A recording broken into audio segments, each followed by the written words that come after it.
अमित ने गुस्से में पूजा का हाथ पकड़कर दरवाजे की ओर धकेल दिया था। निकल जा मेरे घर से। आज के बाद इस घर में कदम मत रखना। पूजा रोते हुए बार बार समझा रही थी। अमित, सुनो तो सही। मैंने कुछ गलत नहीं किया। बस एक बार मेरी बात तो सुन लो। लेकिन अमित ने उसकी एक भी नहीं सुनी। धक्का देकर बाहर निकाल दिया और दरवाजा उसके मुंह पर ही बंद कर दिया। अंदर खड़ी सरोज देवी ने ठंडे स्वर में कहा, ऐसी औरत का यही अंजाम होता है जो पति की इज्जत नहीं समझती। पूजा बाहर दरवाजे पर बैठकर देर तक रोती रही, पर उस दिन उसके लिए किसी ने दरवाजा नहीं खोला। थक हार कर रोते हुए वहां से चली गई। कहाँ गई, कैसे गई, किसी को कुछ पता नहीं था। घर में धीरे धीरे सब नॉर्मल हो गया। अमित ने भी जैसे उसे अपनी जिंदगी से मिटा ही दिया था, लेकिन अंदर कहीं ना कहीं एक खालीपन था जो उसे हर रात चुपचाप काटता था। ऐसे ही 6 महीने बीत गए। एक बार जब दोपहर का समय था, सरोज देवी आंगन में बैठी थी। तभी दरवाजे पर हल्की सी दस्तक हुई। कौन है? उन्होंने आवाज लगाई। दरवाजा खोला और सामने जो देखा, वह देखकर उनका चेहरा एकदम जम गया। पूजा खड़ी थी, लेकिन इस बार वह पहली जैसी नहीं थी।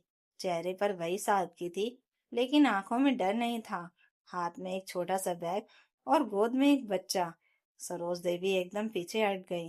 तू वापस क्यों आई है? पूजा ने सीधा सा जवाब दिया, अपना हक लेने के लिए। तभी अंदर से अमित बाहर आया। उसने जैसे ही पूजा को देखा, उसकी नजर सीधा उसकी गोद में गए बच्चे पर टिक गई। यह बच्चा? उसकी आवाज लड़खड़ा गई। पूजा ने बिना हिचक के कहा, तुम्हारा है। जैसे बिजली गिर गई हो। पागल हो गई हो क्या? अमित चिल्लाया। 6 महीने बाद आई हो और कहती हो कि यह बच्चा मेरा है। सरोज देवी तुरंत बोल पड़ी, मैं तो पहले ही कहती थी यह लड़की ठीक नहीं है। पूजा की आंखों में गुस्सा उतर आया। बस माँ जी, बहुत हो गया। पूरा आंगन सुन हो गया। जिस दिन आप लोगों ने मुझे इस घर से निकाला था, उस दिन मैं अकेली नहीं थी। पूजा ने बच्चे को थोड़ा ऊपर उठाया और कहा, यह भी मेरे साथ था, मेरे अंदर। अमित के चेहरे का रंग ही उड़ गया। मतलब तुम प्रेग्नेंट थी? उसने धीरे से पूछा। पूजा ने सिर हिलाया। हाँ, लेकिन मुझे खुद भी उस दिन नहीं पता था। अमित एक कदम पीछे हट गया, जैसे जमीन खिसक गई हो, और अब उसकी आवाज धीमी हो गई। पूजा ने सीधा उसकी आंखों में देखते हुए कहा, हाँ, मैं वापस आई हूँ, लेकिन तुम्हारे साथ रहने के लिए नहीं। थोड़ा रुककर उसने साफ कहा, बल्कि यह बताने के लिए कि मैं और मेरा बच्चा तुम्हारे बिना जी सकते हैं। सरोज देवी तिलमिला उठी। तो फिर यहाँ आई ही क्यों है? पूजा ने अपने बैग को जमीन पर रखा और शांत लेकिन मजबूत आवाज में बोली, अपने बेटे को उसका हक दिलाने और तुम लोगों को तुम्हारी सच्चाई दिखाने। अमिताभ पूरी तरह टूटने लगा था। उसकी नजर बार बार बच्चे पर जा रही थी। उसी वक्त पड़ोस की औरतें भी दरवाजे पर जमा होने लगी। सबकी नजर अब उसी बच्चे पर थी। आंगन में खामोशी फैल गई, जैसे सबकी सांसें अटक गई हो। अमित की नजर बच्चे पर थी।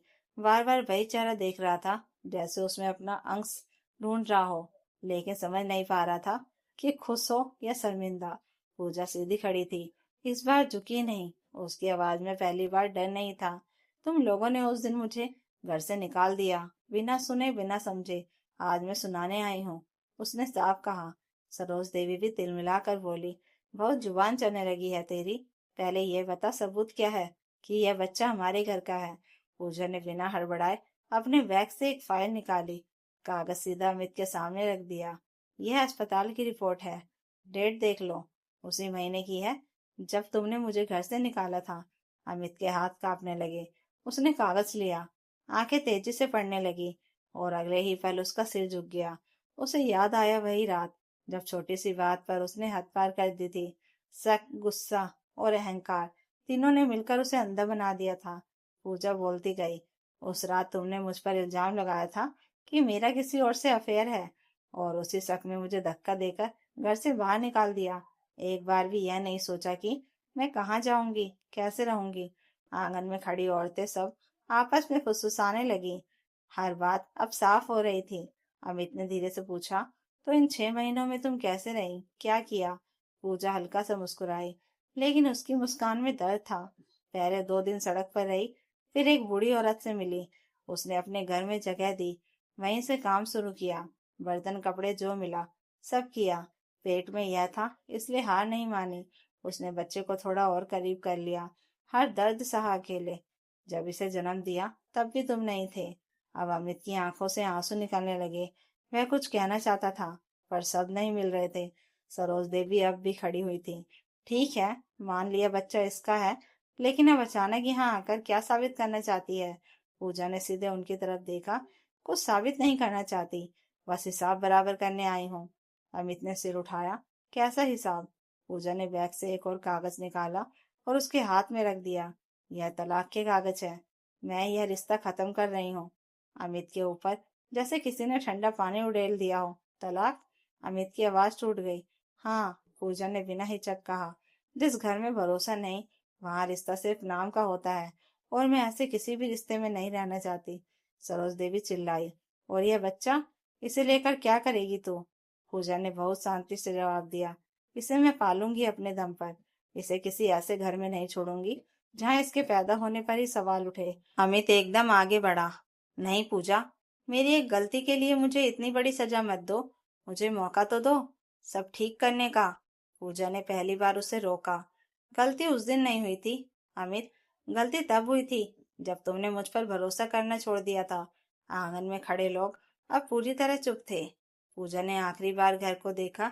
वही दरवाजा जहां से उसे धक्का देकर निकाला गया था। फिर उसने साफ आवाज में कहा, उस दिन तुमने मुझे मिला, मेरी बात सुने निकाल दिया था। आज मैं तुम्हें सुनाकर जा रही हूँ। वह मुड़ी, बच्चे को सीने से लगाया और धीरे धीरे दरवाजे की तरफ बढ़ी। दरवाजे तक पहुंचते पहुंचते पूजा के कदम एक पल को रुके, जैसे अंदर कुछ टूटकर फिर से खड़ा हो रहा हो। उसने पीछे मुड़कर नहीं देखा, लेकिन आंगन में खड़ी हर नजर बस उसे ही देख रही थी। अमित हिम्मत जुटाकर अब आगे बढ़ा। पूजा प्लीज रुक जाओ, एक बार बात सुनो। पूजा ने बिना मुड़े ही कहा, बात उस दिन करनी थी जब मैं दरवाजे पर बैठी रो रही थी। उसकी आवाज शांत थी, लेकिन हर सब चुप रहा था। अमित एकदम पास आ गया। मैं मानता हूँ गलती हुई, बहुत बड़ी गलती, लेकिन क्या सब कुछ ऐसे ही खत्म कर दोगी? पूजा ने धीरे से पलटकर उसकी तरफ देखा। खत्म मैंने नहीं किया अमित, उस दिन तुमने किया था, जब बिना सुने मुझे धक्का दिया था। सरोज देवी फिर बीच में आ गई और बोल पड़ी, अरे बहुत हो गया नाटक। अगर जाना है तो जा, लेकिन ये बच्चा यहीं छोड़कर जा। यह इस घर का वारिस है। पूजा की आंखों में पहली बार तेज आग दिखी। कि सच से बोल रही हैं आप कि यह इस घर का खून है? पूजा ने सीधे जवाब दिया, जब मैं इस घर की बहू थी तब मेरा कोई हक नहीं था। आप लोगों ने धक्का देकर निकाला, और आज मेरे बच्चे पर हक जता रही हैं। आंगन में खड़े लोग एकदम खामोश थे। अमित ने माँ को रोकने की कोशिश की। माँ बस करिए। फिर उसने पूजा की तरफ देखा। मैं सच में सब ठीक करना चाहता हूँ। तुम जो कहोगी मैं वही करूंगा। बस अब की बार मत जाओ। पूजा कुछ सेकंड उसे देखती रही, जैसे पहली बार उसे समझ रही हो। ठीक है, उसने धीरे से कहा। सब चौंक गए। एक काम करो अमित, आज सबके सामने सच बोलो तो मैं रुक जाऊंगी। अमित घबरा गया। कौन सा सच? पूजा ने सीधा उसकी आंखों में देखा। वही जिसकी वजह से तुमने मुझ पर शक किया था। अमित की नजरें झुक गईं, हाथ कांपने लगे। सरोज देवी ने अमित से पूछा, क्या बकवास कर रही है ये? पूजा बोली, उस दिन तुम्हारे फोन में जो मैसेज मैंने देखे थे वह किसके थे? अमित चुप रहा। सीमा के थे। पूजा ने कहा, आई मिस यू, जल्दी मिलो। यह सब मैंने खुद पढ़ा था। सरोज देवी चौंक गई। अमित यह क्या है? अमित टूट गया। हाँ थे मैसेज, पूजा बोली। तुमने अपनी गलती छुपाने के लिए मुझ पर इल्जाम लगाया। कुछ पल खामोश रही। तभी पूजा ने एक और सच सामने रखा। और आज मैं एक और सच्चाई बताने आई हूँ।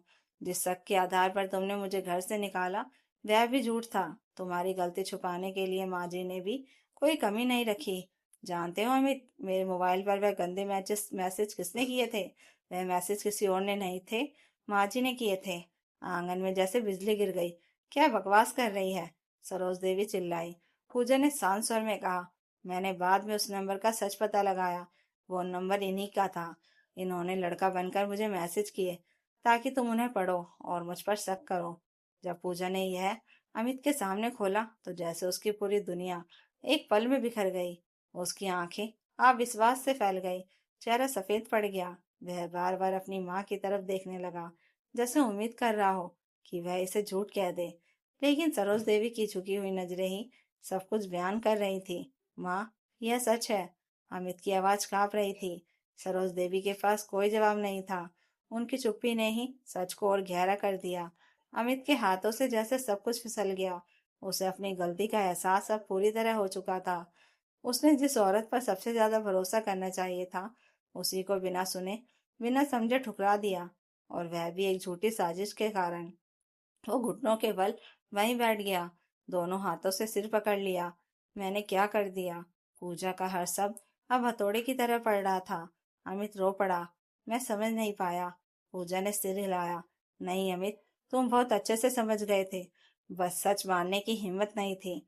कुछ पल के लिए सब चुप हो गए। फिर पूजा ने साफ शब्दों में कहा, आज अगर मैं वापस आई हूँ तो सिर्फ इसलिए कि तुम सबको सच्चाई पता चले, ताकि कल कोई और औरत जिसे बिना सुने घर से ना निकाली जाए। उसने बच्चे को थोड़ा संभाला और दरवाजे की तरफ कदम बढ़ाए। अमित ने आखिरी बार कहा, क्या अब भी कोई मौका नहीं है? पूजा रुकी। इस बार उसने पीछे मुड़कर देखा। मौका तभी होता है अमित, जब भरोसा जिंदा हो।